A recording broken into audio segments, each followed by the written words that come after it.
Hello students, our sixth semester new course for engineering 364 credits, 2 1 for theory, 1 for practical. Course title is Protected Cultivation and Secondary Agriculture. Now protected cultivation means the cultivation of crop under protected condition. In that greenhouse is there. Actually the greenhouse and polyhouse, there is a difference in between greenhouse and polyhouse. Before the Second World War we are using the word as a greenhouse, but after Second World War there is a invention of poly material and we are using the covering material poly, means polyethylene for covering. That's why we are calling greenhouse as a polyhouse. Actually greenhouse is a framed or inflated structure covered with transparent or translucent material in which crops could be grown under the condition of at least partially controlled environment and which is large enough to permit person to work within it. म्हणजे green house एक मोठी अशी संरचना असते की ती protect केलेली असते ट्रान्सपरंट अशा कव्हरने आणि ती पार्शली किंवा पूर्णपणे कंट्रोल असू शकते की जिथं आतमध्ये आपण पूर्ण टेम्परेचर प्लांटला लागेल असं मेंटेन करून त्याची ग्रोथ करतो. व्यक्ती आतमध्ये वेगवेगळे काम करण्यासाठी त्या ग्रीन हाऊसच्या आत जाऊ शकतात. म्हणजे त्या प्लांटला पाहिजे तसं क्लायमॅटिक कंडिशन मेंटेन करणारी जी रचना आहे त्याला आपण काय म्हणतो, green house. In examination there is a question, define green house. Then write down the definition. A greenhouse is a framed or inflated structure covered with transparent or translucent material in which crops could be grown under the condition of at least partially controlled environment and which is large enough to permit person to work within it. Then greenhouse effect. What happens in greenhouse effect? The sun radiations. That sun radiations enters inside the greenhouse. Okay, there are two types of radiation, long wave radiation and short wave radiation. Okay, the radiations which entered into the greenhouse material, it is having the size 200 micron.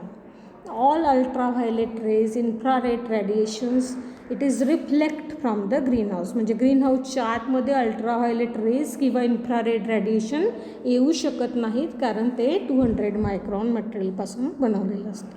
परंतु ज्या काही radiations ग्रीनहाऊसमध्ये येतात, ह्या radiation ग्रीनहाऊसमध्ये आल्यावर काय होतं, आतमध्ये रात्रीच्या वेळेस प्लांट्स काय रिफ्लेक्ट करतात, CO2 plus reflected radiation, it becomes a long wave radiation. And the covering material of the greenhouse, the covering material doesn't allow that radiations to go outside. म्हणजे ग्रीनहाऊसमध्ये ज्या रेडिएशन्स आल्यात आतमध्ये,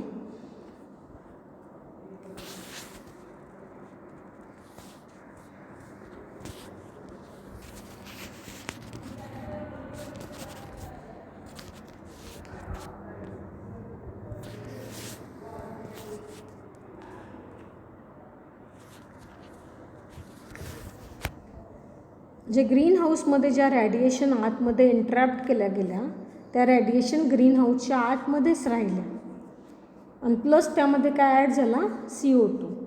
आणि आता ह्या रेडिएशन ग्रीनहाऊसच्या बाहेर पडू शकणार नाही कारण ग्रीनहाऊसमध्ये जसे अल्ट्राव्हायोलेट रेज आणि लाँग वेव्ह रेडिएशन आत येऊ शकत नव्हत्या, तशा आतल्या रेडिएशन काय होणार आहे, बाहेर जाऊ शकणार नाही. And that radiations create a warmer condition inside the greenhouse and it is suitable for the growth of the plant and it is called as a greenhouse effect. लक्षात आलं तुम्हाला, ग्रीनहाऊस आहे हे. ह्या ग्रीनहाऊसमध्ये काय झालं, the radiations which enter into the greenhouse and all the ultraviolet rays, infrared radiation, it will get reflected. But at night time plant release CO2. that CO2 get added in that radiation and it will create a warmer condition inside the greenhouse, and it is called as a greenhouse effect. In general, the percentage of carbon dioxide in the atmosphere is 0.035%, 345 ppm. But due to the emission of pollutant and exhaust gases into the atmosphere, the percentage of carbon dioxide increases, and which forms a blanket in the outer atmosphere. This causing the entrapping of the reflected solar radiation from the Earth's surface. Due to this, the atmospheric temperature increases, causing global warming, melting of ice caps, rise in ocean level, which result in the submergence of coastal lines. Okay, this is called as a global warming. Okay, हे जे काही बाहेर घडतं आहे आपल्या ॲटमॉस्फिअरमध्ये हे घडतंच आहे. काय होतं आहे, सूर्यकिरणं येत आहेत, पोल्युशन होतं आहे, फॅक्टरीजचं पोल्युशन असेल, व्हेकलचं पोल्युशन असेल, हे सगळं त्यामध्ये कार्बन डायऑक्साईड या पोल्युशनच्या निमित्ताने काय होत जातो आहे, ॲड होत जातो आहे. आणि त्यामुळे आपला अर्थ सरफेस काय होतो आहे, वार्मर आणि वार्मर होतो आहे, हीट वाढत चालली आहे. आणि हीट वाढल्यामुळे काय होणार आहे की आपण म्हणतो की आईस मेल्ट होऊन तो समुद्रामध्ये जाईल, आणि समुद्रामध्ये गेल्यावर समुद्राची लेव्हल वाढून कोस्टल लाईन्स म्हणजे समुद्रकिनारी राहणाऱ्या लोकांनासुद्धा त्यापासून धोका होणार आहे. हे बाहेरच्या ॲटमॉस्फिअरमध्ये झालं. हे सेम ग्रीन हाऊसच्या आतमध्ये होतं आहे.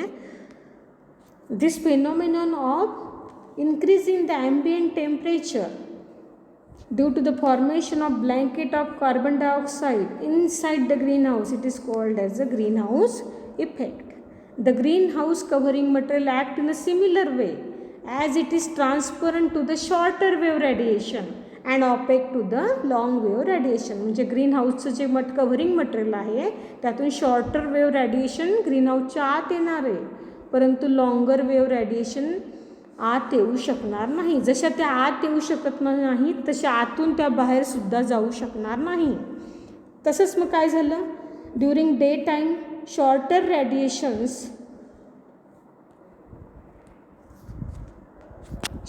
radiations enters inside the greenhouse and get reflected from the ground surface.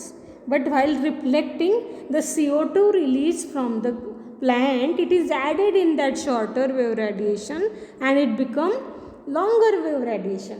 Now the greenhouse covering material, it is opaque to the longer wave radiation.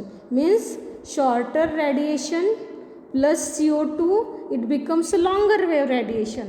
and it doesn't allow to go outside. जशा long wave radiation आत येऊ शकत नव्हत्या तशाच आतून त्या बाहेर जाऊ शकत नाही. and it will create a warmer condition inside the greenhouse and it is helpful for the plant growth.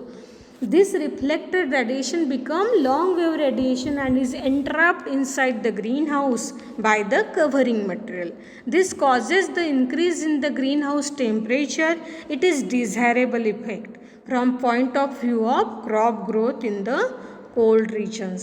म्हणजे कोल्ड रिजन थंडीच्या वेळेमध्ये आपल्याकडे सुद्धा हे काय असेल बेनिफिशियल असेल की प्लॅन्ट्सला ग्रो करण्यासाठी जसं वॉर्मर कंडिशन लागते तशी ती क्रिएट केली जाईल तिथं.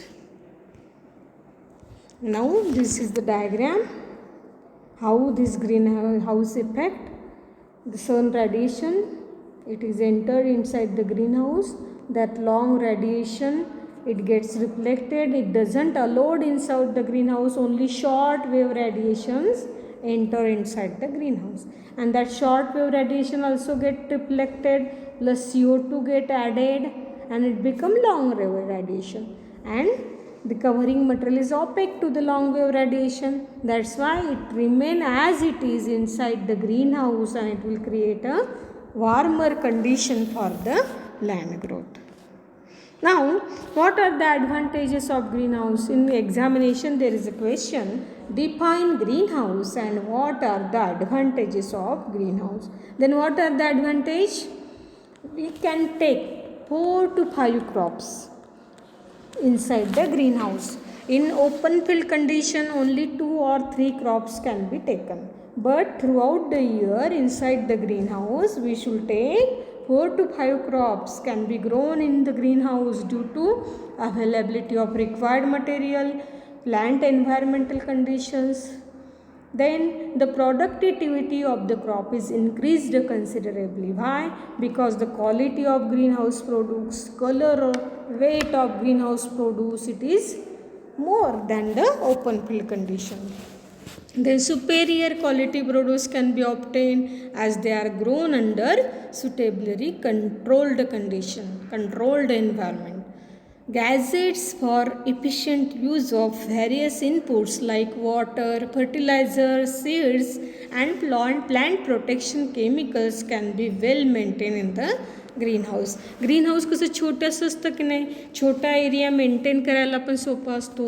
परत आपल्याकडे वेगवेगळे गॅजेट्स आहेत, प्लॅन्ट्सला जे लागेल ते खाद्य, सीड्स, प्लॅन्ट प्रोटेक्शन केमिकल्स सगळं काही आहे. त्यामुळे प्लॅन्टची ग्रोथ ही चांगली राहते, त्याची काळजी आणि निगा घेतली जाते. म्हणून प्लॅन्ट मटेरियल आपल्याला प्रोडक्टिव्हिटी देतं तिथं. Effective control of paste and diseases is possible as the growing area is enclosed.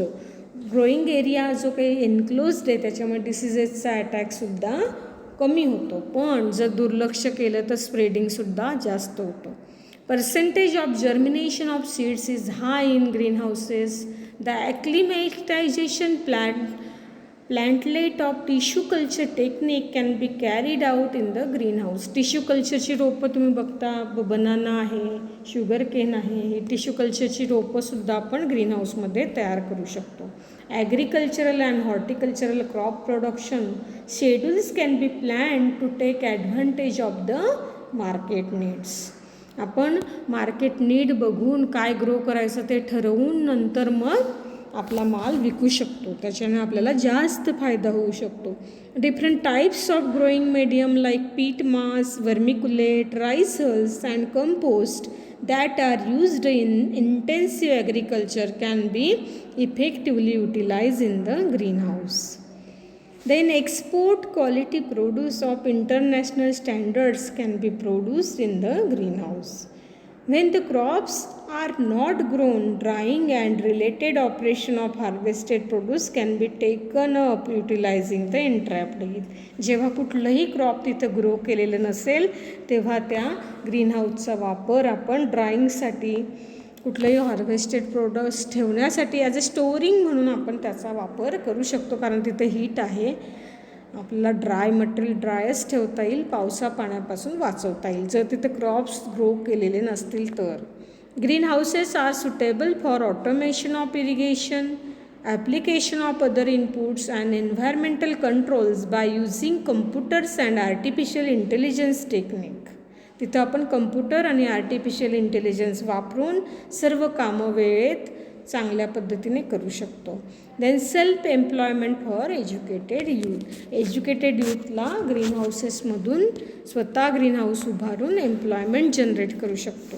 These are the advantages of green house. Now there is a question, give the classification of greenhouse.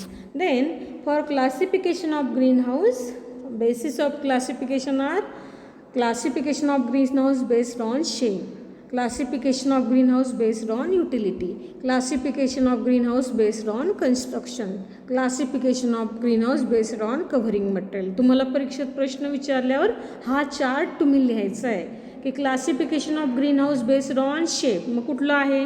Lean to type greenhouse, even span greenhouse, uneven span greenhouse, ridge and furrow greenhouse, saw tooth greenhouse, cone set greenhouse, interlocking type greenhouse, ground to ground greenhouse. Then based on utility there are only two types, greenhouse for active cooling and greenhouse for active heating. Then based on construction material कुठलं वापरलं आहे? Wood वापरलं असेल तर wooden frame greenhouse, pipe वापरलं असेल pipe frame greenhouse, truss किंवा frame वापरले असेल truss frame greenhouse. Then by covering material if it is glass then it is called as glass house. If it is fiber then fiberglass reinforced greenhouse. If it is plastic then FRP plastic greenhouse, plain sheet, corrugated sheet, plastic film, the name is given there. Now listen, what is the name lean-to type greenhouse? Lean-to type greenhouse means a greenhouse which is attached to the wall of the existing building. एखादी building असेल आणि त्या बिल्डिंगला ची एक wall आहे आणि त्या वॉलचा सपोर्ट घेऊन जर तुम्ही ग्रीन हाऊस बांधलं तर त्याला काय म्हणायचं, lean to type green house. हे ग्रीन हाऊस कुठलं आहे, लीन टू म्हणजे काय, त्यांनी कशाचा बेनिफिट घेतला आहे, एका एक्झिस्टिंग वॉलचा बेनिफिट त्यांनी घेतलेला आहे आणि त्या ग्रीन हाऊसला काय म्हणायचं, lean to type green house. Lean to design is used when green house is placed against the side of an existing building. This design makes the best use of sunlight and minimizes the requirement of roof support. Roof support कमी झाला की नाही. The roof of the building is extended with appropriate greenhouse covering material and the area is properly enclosed. एक छोट्याशा एरियासाठी हे green house चांगलं आहे. नाव काय त्याचं, lean to type green house. कुठलं ग्रीन हाऊस आहे, lean to type green house based on the shape. त्याच्या शेपवरून आपण त्याला डिव्हाइड केलं कुठल्या टाईपमध्ये, lean to type green house. एखाद्या बिल्डिंगच्या वॉलला अटॅच असं ग्रीन हाऊस दिसलं की त्याला काय म्हणायचं, lean to type green house. मग आहे even span green house. Even span कसं आहे, हे इव्हन स्पॅन आहे बघा ग्रीन हाऊस. इव्हन स्पॅन म्हणजे हे इव्हन म्हणजे टू रूफचा स्लोप का आहे, इक्वल आहे. पीच आणि विड्थ का आहे, इक्वल आहे. याची विड्थ जेवढी आहे तेवढीच याची विड्थ आहे. आणि अशा पद्धतीचं जर ग्रीन हाऊस असेल तर त्याला काय म्हणायचं, इव्हन स्पॅन. ह्या दोघं रूफची विड्थ काय पाहिजे, सेम विड्थ असेल तर काय म्हणायचं, even span green house. Okay. हे ग्रीन हाऊस ऑटोमेशनसाठी चांगलं असतं किंवा याला ए फ्रेम ग्रीन हाऊस म्हणतात. ही फ्रेम कशी दिसते तुम्हाला, ए फ्रेम. ही दोन्ही विड्थ सेम झाल्या की नाही, ए फ्रेम म्हणतात. किंवा मग इव्हन, कुठलं म्हणायचं, इव्हन स्पॅन ग्रीन हाऊस. कुठलं ग्रीन हाऊस आहे, इव्हन स्पॅन ग्रीन हाऊस. कुठलं आहे हे, even span green house. In this type the two roof slopes are of equal pitch and width. The design is used for the greenhouse of small size and it is constructed on level ground. Several single and multiple span types are available for use in various regions in India. For single span, the span generally varies from 5 to 9 metre. हे पण परीक्षेत विचारतात की single span green house असेल तर त्याचा span किती असला पाहिजे, 5 to 9 metre.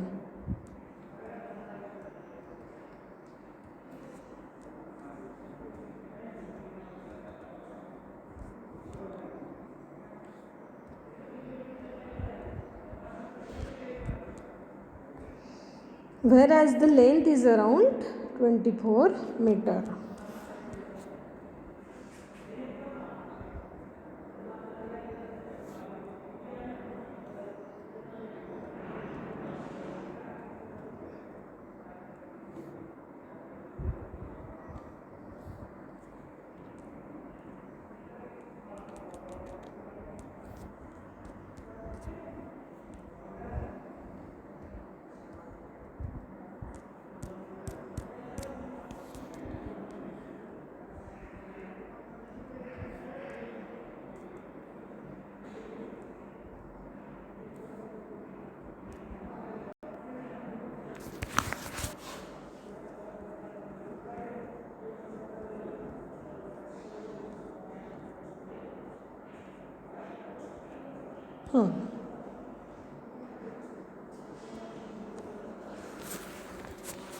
Now this is the diagram of lean-to type greenhouse attached to the building.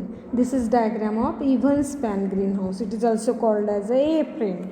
Uneven span. Uneven म्हणजे काय? The width are unequal. He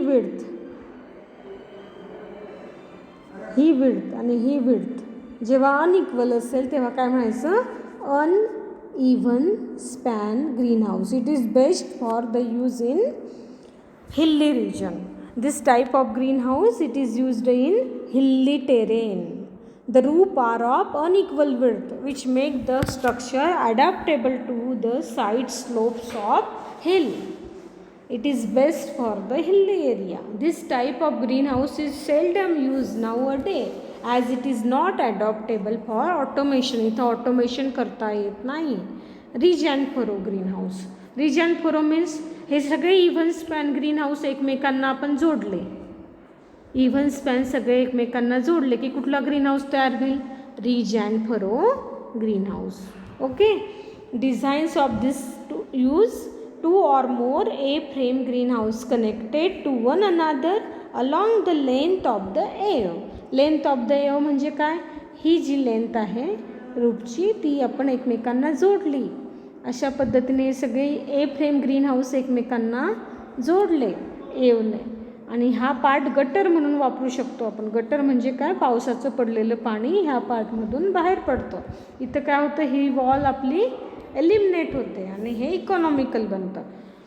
designs of this use 2 or more A-frame greenhouses connected to one another along the length of the eave. The eave serves as a furrow or gutter to carry rain and melted snow away. The side walls are eliminated. He side wall eliminate करता येते आणि cost काय होते? कमी होते.